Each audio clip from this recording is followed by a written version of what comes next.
क्या पढ़ रहे थे हम लोग जी? सेलों का संयोजन पढ़ रहा था। पहला दिन बताया सेलों का श्रेणी क्रम संयोजन, आज क्या होगा? सेलों का समांतर क्रम, और हो सकेगा तो मिश्रित क्रम भी बता देंगे हैं। तो समांतर क्रम में क्या होगा? समांतर क्रम का मतलब क्या समझता है? तुम लोग संधारित्र में पढ़ चुके, प्रतिरोध में पढ़ चुके, अब तीसरा बार है। समांतर क्रम किसको कहते हैं? देखो, अगर प्रतिरोध को देखेगा, प्रतिरोध को है, संधारित्र को देखेगा, कैपेसिटर को, तो उसमें यह बताया था कि यदि सभी संधारित्रों के धन छोर एक बिंदु से तथा ऋण छोर एक बिंदु से जुड़े हो ना, तो ऐसा संयोजन क्या कहलाता है? समांतर। अन्यथा यह कहलाता है कि सभी संधारित्रों के छोरों के बीच विभवांतर सेम हो, तो तब भी उसको क्या कहता है? समांतर क्रम सकता है। ऐसा प्रतिरोध में भी होगा नहीं? प्रतिरोध का एक छोर एक बिंदु से और दूसरा छोर सभी प्रतिरोधों का दूसरे बिंदु से जुड़ा रहता है, तो ऐसा क्या कहलाता है? समांतर क्रम संयोजन कहलाता है ना। ठीक है, तो हम बना रहे हैं, तो क्या करना है? सेल लेना है ना, सेल, इसका इंटरनल रेसिस्टेंस नहीं होगा, ये पहला हुआ। उसके बाद क्या करना है? दूसरा लगाना है ना, तो दूसरा लगाया, ये दूसरा सेल हुआ। समांतर क्रम में है ये जी। देखो अभी बाद में जोड़ेंगे इसको एक पॉइंट से। तीसरा बनाया सेल, ये इसका इंटरनल रेसिस्टेंस आर है। इसमें जो है ना डॉट डॉट किया, डॉट डॉट किया, इसका मतलब कहां तक चलना है? एम तक, एन तक, एन तक। एम पिछला बार एन किया था ना, अब की बार क्या करते हैं? एम कर दो। नहीं, तब जो आएगा अंतिम में मिला एम नहीं, कितना बार है? एम सेल है। कितना सेल है? M cell. ऐसे में एम सेल हैं, ऊपर से नीचे जो बढ़ेगा तो ये क्या सब कितना है? यहां लिखना ठीक नहीं रहेगा क्योंकि यहां हम जोड़ेंगे इसको। तो अब इसको क्या कर दिया? एक बाह्य प्रतिरोध से जोड़ दिया। किससे? बाह्य प्रतिरोध किससे जोड़ दिया? आर से। ठीक है ना, बाह्य प्रतिरोध आर से जोड़ दिया। तो अब देखो, इस बिंदु को मान लो P, इसको मान लो कितना? Q। ठीक है, डॉट डॉट दिया, इसका मतलब बीच में और सेल जुड़ेगा ना। डॉट डॉट का क्या मतलब है? बीच में और सेल जुड़ेगा। तो ऐसे कितने जुड़े हुए हैं? M सेल ना, बोलो ना जी, M जुड़े हुए हैं। तो पहले परिभाषा दे देते हैं। समांतर क्रम समूह का परिभाषा क्या होगा? परिभाषा, यदि सेलों के धन ध्रुव एक बिंदु से नहीं तथा ऋण ध्रुव दूसरे बिंदु से जुड़ा रहता है, यदि सभी सेलों, लिख देना यहां, क्या लिख देना? सभी सेलों के धन ध्रुव एक बिंदु से तथा ऋण ध्रुव दूसरे बिंदु से जुड़ा रहता है, तो सेलों का ऐसा संयोजन, सेलों का ऐसा संयोजन समांतर क्रम संयोजन कहलाता है कि नहीं? जल्दी बोलो। समांतर क्रम संयोजन कहलाता है, संयोजन कहलाता है। कोई समस्या? तीसरी बार ये परिभाषा आ रही है नहीं? चलो ठीक है। इसका विद्युत वाहक बल कितना मान लिया? जय, सबका सेम मान लेते। इसका भी जय, इसका भी जय, इसका भी क्या? जय। नहीं, आंतरिक प्रतिरोध क्या मानते हैं? आर न जी, आर की। कोई दिक्कत है? अच्छा, अगर तुम इस प्रतिरोध को देखेगा जो एम संख्या में है, आंतरिक प्रतिरोध, तो इस समांतर क्रम में कि श्रेणी क्रम में? समांतर क्रम में नहीं।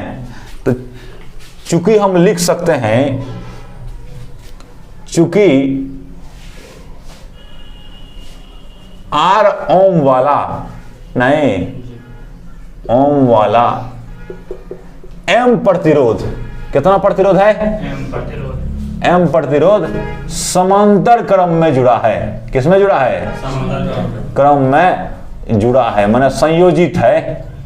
एक के बात ना होता है जनो, संयोजित जुड़ा, संयोजित थोड़ा फॉर्मल भाषा हो गया, जुड़ा है थोड़ा इनफॉर्मल लगता है, और कुछ नहीं है। तो तुल्य धारिता इसकी तुल्यधारिता जो आंतरिक प्रतिरोध सबका तुल्यधारिता होगा ना जी। कितना लिखते हैं 1/RP लिखते थे, याद होगा तुमको, तुम लोगों को 1/R1 लिखते थे समांतर क्रम में। समांतर क्रम में क्या लिखता था, अगर 3 प्रतिरोध है R1 R2 R3 तो क्या लिखता है 1/RP बराबर 1/R1 plus 1/R2 plus 1/R3। इसमें 1/, कितना होगा R plus 1/R plus 1/R plus dot dot 1/R कितना बार, M बार नहीं, M टाइम्स, टाइम्स मतलब बार नहीं, तो कोई बात नहीं। 1/RP बराबर क्या लिखेगा, अच्छा देखो एक बार जोड़ा तो एक बटे R, तीनों को जोड़ेगा तो कितना लिखेगा 3/R लिखेगा रे। अगर M है टोटल तो क्या लिखेगा बोलो, तो M/R लिखेगा ना, बोलो ना, टोटल है तो कितना लिखेगा, ऐसे समझेगा, समझने के लिए ऐसे M बार है ना कितना 1/R, इसी को लिख दिया क्या M/R। हमको क्या निकालना है RP ना, तो RP क्या होगा, उल्टा कर दो, इसको उल्टा करेगा तो RP, तो इसको उल्टा कर दो तो क्रॉस मल्टीप्लिकेशन कर दो, जैसे समझना वैसे समझो, तो कितना होगा R/, कितना होगा M होगा नहीं। अब इन सब के बदले एक प्रतिरोध निकला हमको कितना R/M नहीं।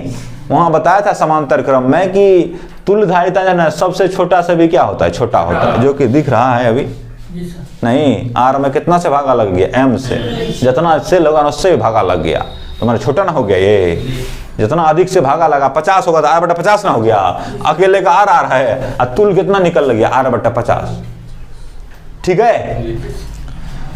कुल प्रतिरोध कितना होगा जी, परिपथ में कुल प्रतिरोध, कुल प्रतिरोध कितना, ये सब है, एगो बाहर से लगा है, कितना लगा है बाहर से R ना, तो परिपथ का कुल प्रतिरोध कितना होगा, तो देखो इस सब को अगर निकाले तो इसके बदले क्या निकाला, RP निकाला नहीं निकाला, इसके बदले RP, तो इस सब के बदले एक समझना है। अब इस सब को हटाया RP लगाया, वही बताया था उस समय कि तुल्य का मतलब है वही होता है कि सारे को जितना का तुल्य निकाल रहा है उस सारे को हटा दो और उसके बदले एक लगा दो, तो एक लगा दिया। अब वो एक एगो ही एक, वो दोनों तो सेम धारणा प्रभावित होगा दोनों से, तो ये दोनों कैसा है, श्रेणी क्रम में है। श्रेणी क्रम में वो समान धारा जब प्रभावित होता है ना, दूसरे को क्या कहते हैं, श्रेणी क्रम में कहते हैं। तो चलो कुल प्रतिरोध कितना हो जाएगा, तो R प्लस कितना होगा R/M होगा ना, कुल प्रतिरोध कितना होगा R प्लस M। श्रेणी क्रम में क्या होता है, डायरेक्ट जुड़ जाता है, कोई दिक्कत। अब मेन बात है, पिछले दिन हमने समझाया ये प्लस है, ये लिखना पड़ेगा प्लस, ये इधर क्या है माइनस, ये प्लस इधर माइनस। पिछले दिन हमने समझाया कि जब आवेश अलग अलग सेल से गया तो सबने अपना अपना पावर लगाया नहीं, लेकिन इसमें देखो, इसमें सब का क्या है, इससे गया आवेश तो ये जय लगा के छोड़ दिया, ये इधर से चलाया, इसमें गया आवेश जय लगा के यही छोड़ दिया चलाया, तो इसमें भी गया जय लगा के छोड़ दिया चलाया, इसमें आगे नहीं ना है, एक हके को ना है। तब प्रतिरोध का कुल विद्युत वाहक बल कितना होगा बोलो, तो खाली जय होगा नहीं होगा, सारा का वोल्टेज सेम है ना है जी, जय होगा। उसमें उस बार जो लिखे थे N जय, अब की बार वैसा नहीं होगा।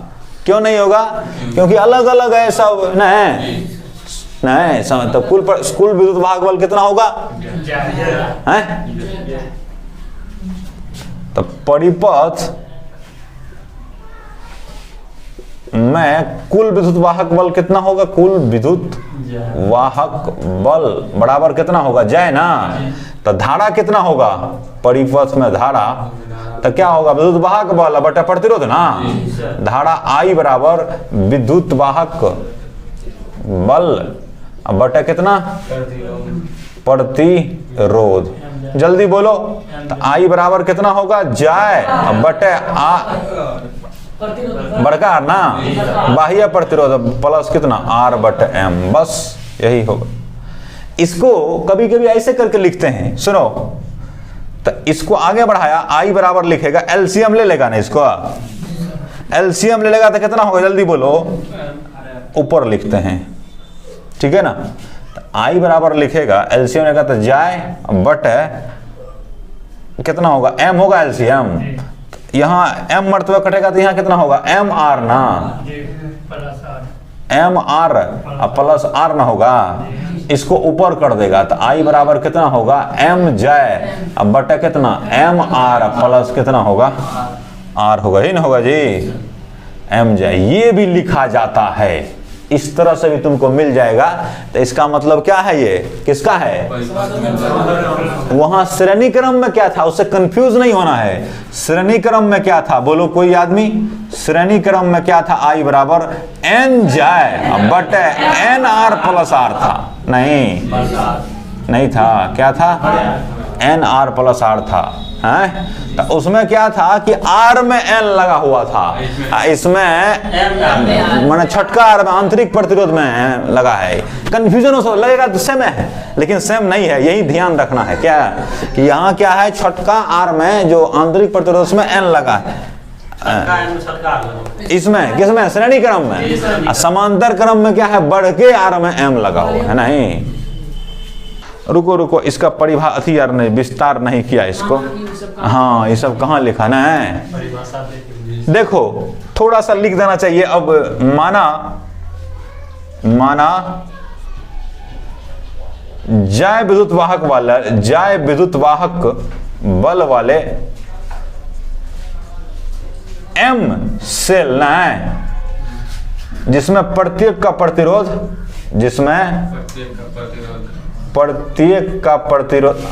आंतरिक प्रतिरोध, कौन प्रतिरोध, प्रत्येक का आंतरिक प्रतिरोध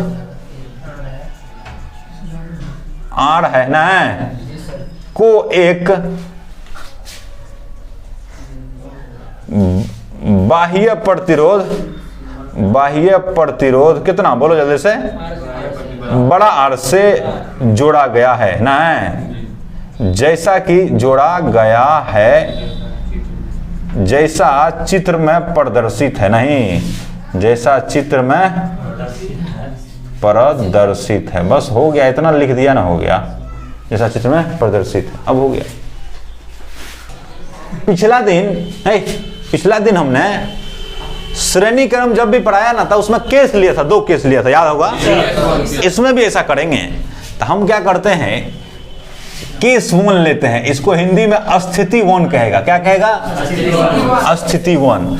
स्थिति 1 में क्या करते हैं आर को बहुत बड़ा कर देते हैं, किसके तुलना में आर के तुलना में, आंतरिक प्रतिरोध ज्यादा हो बाह्य प्रतिरोध बहुत कम हो, तो क्या करेगा आर को छोड़ देगा, नहीं होगा बहुत बड़ा है तो छोड़ दिया इसको।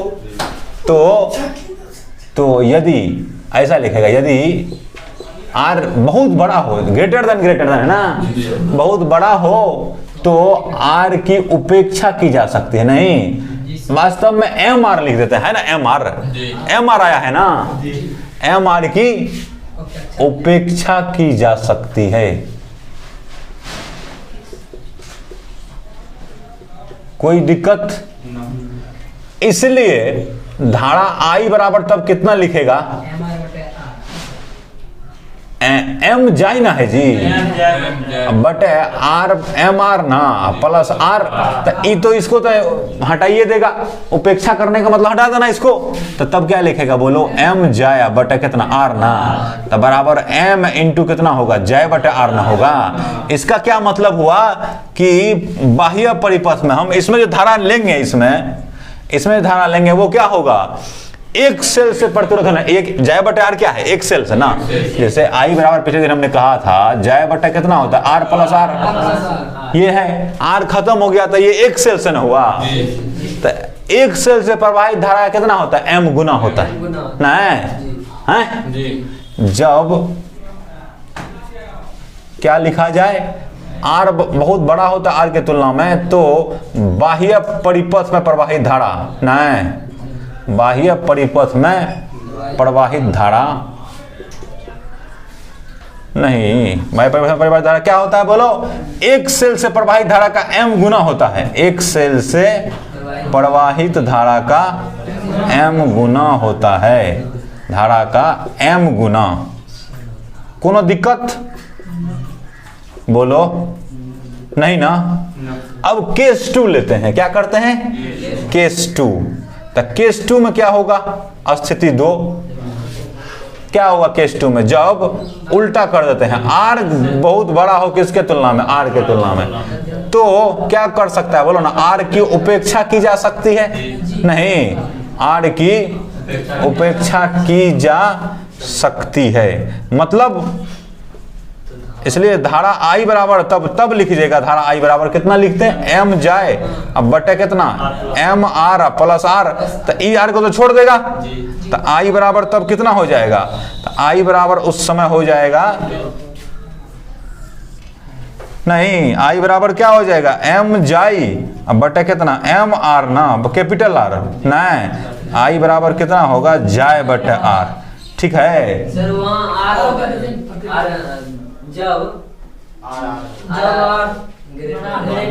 ओ अच्छा जी बिल्कुल, हाँ, आर ग्रेटर देन कितना होगा? आर होगा, बड़का आर बाह्य प्रतिरोध वाला होगा, नहीं? तो इसमें क्या देखेगा? एम गुना आर नहीं हुआ एक सेल से बाह्य परिपथ में धारा क्या होगा? एक सेल से प्रवाहित धारा के बराबर होता ना, है? तो क्या लिखेगा इसमें? जब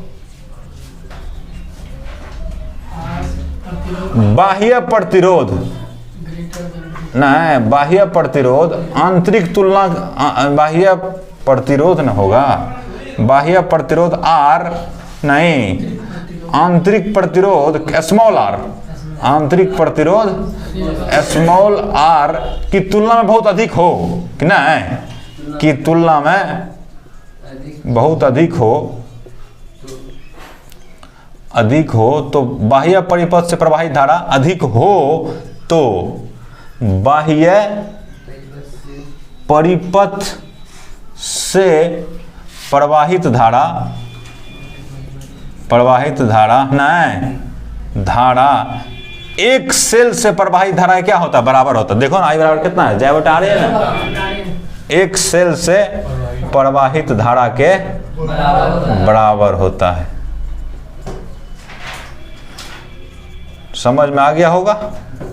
नहीं, ये तो हम लिख रहे हैं भाषा में, किसको? ये जो निकाले हैं ना, इसको क्या कर रहे हैं? भाषा में लिख रहे हैं, और कुछ कर नहीं रहे, इसी को भाषा में लिख दिया कि जब आर आंतरिक प्रतिरोध वाला आर स्मॉल आर बहुत बड़ा होगा कैपिटल आर से, माने बाह्य प्रतिरोध से, तब धारा जो है ना एम टाइम्स हो जाएगा, एम गुना हो जाएगा।